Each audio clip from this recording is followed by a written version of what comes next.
그래서 지금 같은 기간에 오히려 우량한 부동산을 싸게 살 수 있는 그런 기간이 앞으로 한 2, 3년 정도 될 수 있기 때문에 이런 타이밍을 잘 보셔가지고 싸다고 해서 우량하지 않은 부동산을 사는 것보다 우량한 부동산이 좀 더 싸졌을 때 사시는 것이 훨씬 좋은 타이밍이 아닌가 그렇게 생각이 되고요. 그 장기 저성장 이게 또 책에서는 제로 모멘텀 사회 예. 혹은 또 마이너스 모멘텀 사회 이렇게 언급을 해주셨는데, 그러니까 우리나라가 이제 장기적으로 이제 국민소득으로 따졌을 때는 4만 불, 5만 불 이렇게 가기는 힘들다고 보시는.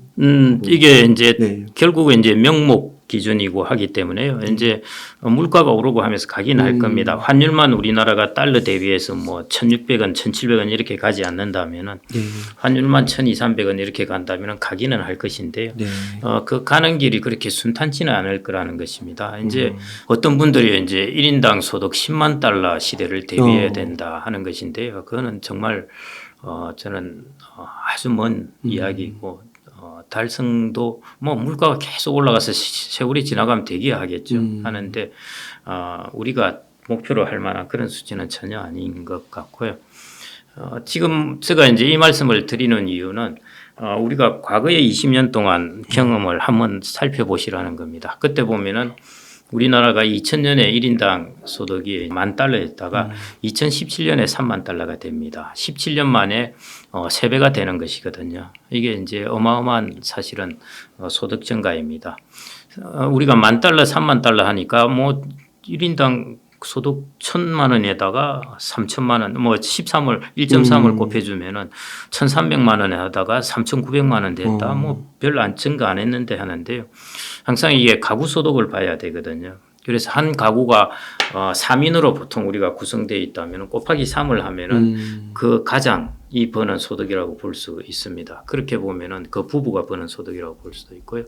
그렇게 보면 한 가구가 대략 과거에는 한 3만 달러를 한 가구가 벌고 있다가 지금 같은 경우에는 거의 10만 달러를 벌거든요. 예, 그렇죠. 그 정도 소득이기 때문에 3천만 원에서 소득이 1억으로 올라갔다는 것은 이게 어마어마한 차이인 것입니다. 1억 안 버는 것 같은데. 네, 그 2인 가구로 보통 우리나라는 2인 가구니까 그렇고요. 제가 이제 3인 가구를 한번 예를 맞벌이를 하고 그렇게 생각을 해보십시오. 네. 예, 그렇게 되면은 됩니다. 왜냐하면 1인당 소득이기 때문에 3인 가구는 곱하기 3을 하는 것이거든요. 네. 예, 그렇게 보면은 대략 이제 그렇게 나옵니다. 그래서 소득이 이제 아주 많이 증가했기 때문에 우리가 이 생각을 가지고 있습니다. 그래서 앞으로도 뭐 이거 뭐 지금은 34,000달러 이러는데 뭐 금방 4만 달러, 금방 5만 달러 가겠지 하는데요.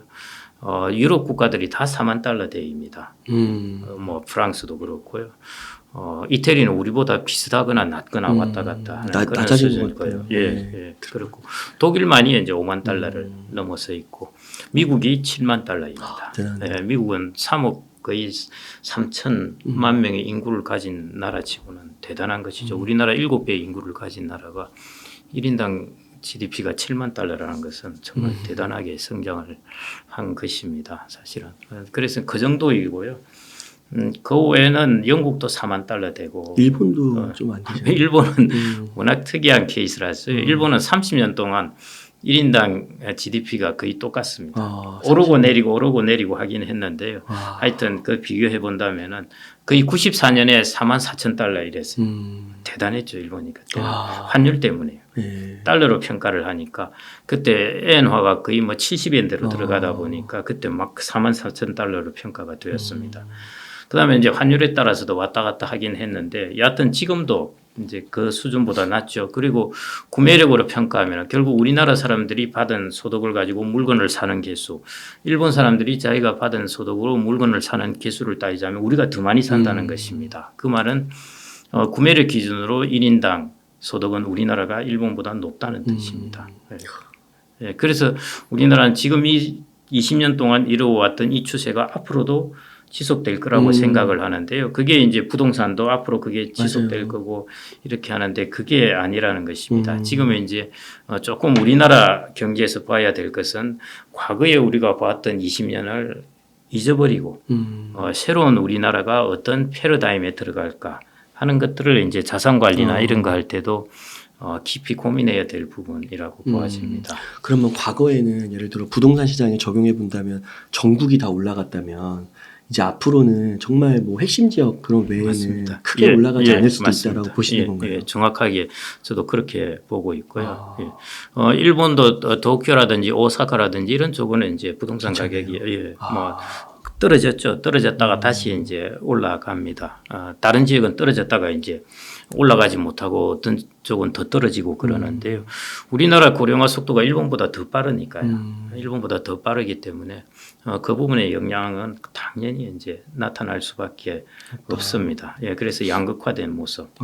예, 그리고 이제 인구가 이렇게 줄어들고 고령화되는 때가 나타나면은 이제 그 국가는 전체적으로 그 국토 내에서는 이제 외부에서 이민이 유입되지 않는 한은 이제 젊은 인구 빼앗기 게임이 벌어집니다. 서울이나 이런 지역은 지방에서 태어나서 키운 젊은 사람들을 빼앗아 오는 거죠. 그다음에 이 지역은 계속 고령화가 되고 이런 이제 현상이 일어납니다. 그게 지금 초입 단계라고 보시면 됩니다. 이게 상당 부분 진행된 게 아니라요. 이제 초입 단계입니다. 초입 단계. 예, 이게 진행되었다면은 이게 얼마나 어마어마한 쇼크로 다가올지는 아직 저도 잘 모르겠어요. 한 20년 지나면은 이제 정말 우리나라가 어떤 모습을 실질적으로 우리가 피부로 느끼게 될지, 그리고 실질적으로 그 소외된 지역의 땅값은 어떻게 될지, 이런 것들은 저도 아직 그 피부로 느껴보지 못해서 그러는데 그런 시대가 반드시 오게 됩니다. 그 투자의 하나의 그 명언 중에서 뭐 그때와 지금은 다르다 이런 말 하면 안 된다. 그때나 지금이랑 똑같다. 뭐 이런 식으로 얘기하는 게 있잖아요. 예. 근데 지금은 어떻게 보면 이제 과거와 지금은 다르다라고 봐야 되는 걸로 해석을 해야 우리가 앞으로 살아가는 시대에서 적응을 더 잘할 수 있다. 그렇게 봐야 되는 그렇죠. 거예요. 예. This time is different라는 이제 그 말인데요. 그게 이제 어떤 경제 쇼크가 닥쳤을 때라든지 이럴 때 예를 들어 이제 이런 경우죠.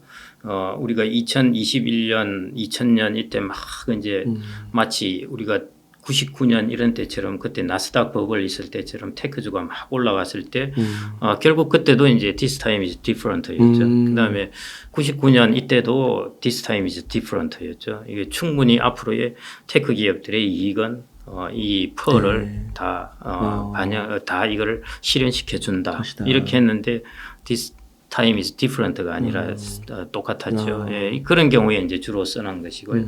지금처럼 이제 전체적인 어떤 페이스 파라다임 측면에서 볼 때는 파라다임은 different하게 변합니다.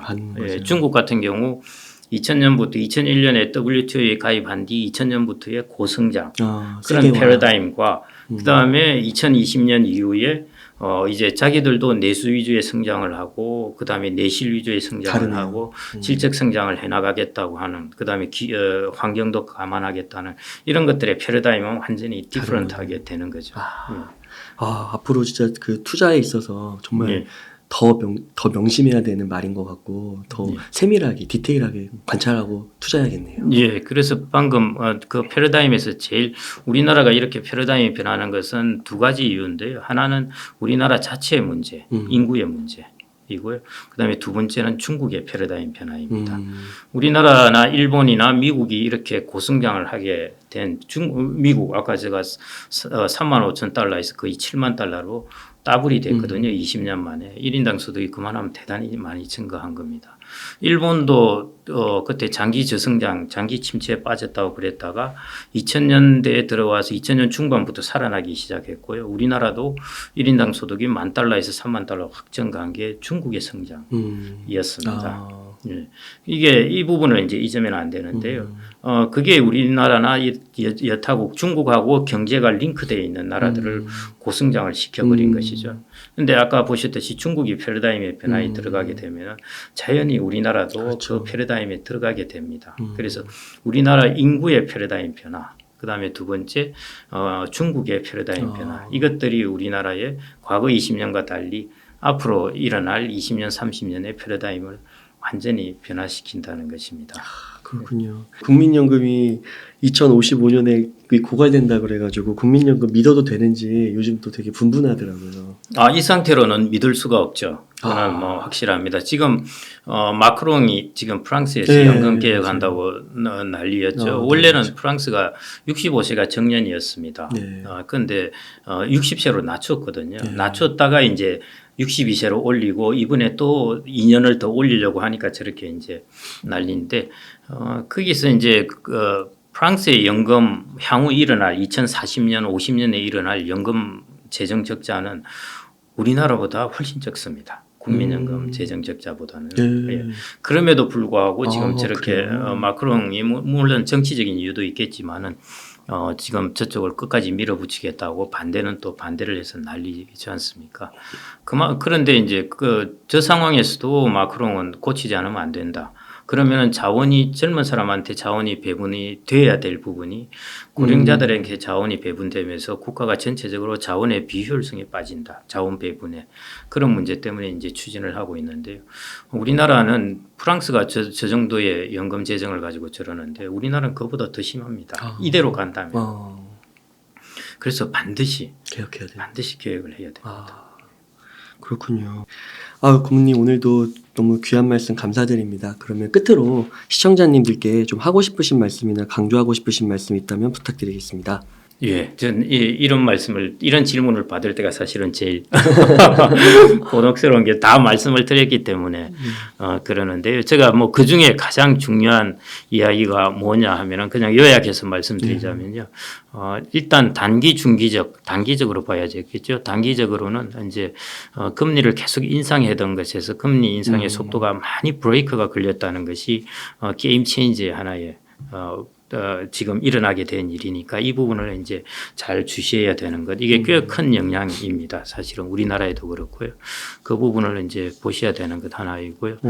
그 다음에 이제 중기적으로 본다면은 우리가 과거 20년 동안 중국의 성장과 함께 무지막지하게 성장을 했고 그리고 부채와 함께 성장을 했습니다. 이게 우리나라의 본래 성장의 모습이고 앞으로도 그렇게 될 것이다. 이렇게 보시기보다는 앞으로는 좀 더 새로운 패러다임에 접어든다. 우리나라의 소득 증가율도 속도가 많이 둔화되게 될 거고 부동산 가격 같은 경우 20년 동안 뭐 이렇게 조금 굴곡은 있었습니다만 거침없이 올랐는데 그런 부분도 아까 말씀하신 것처럼 조금 양극화된 형태로 나타나기 때문에 뭔가를 잘 선택하는 것이 되게 그리고 우량한 것들을 잘 선택한 것 그게 이제 중요한 것이고 그래서 지금 같은 기간에 오히려 우량한 부동산을 싸게 살 수 있는 그런 기간이 앞으로 한 2, 3년 정도 될 수 있기 때문에 이런 타이밍을 잘 보셔가지고 싸다고 해서 우량하지 않은 부동산을 사는 것보다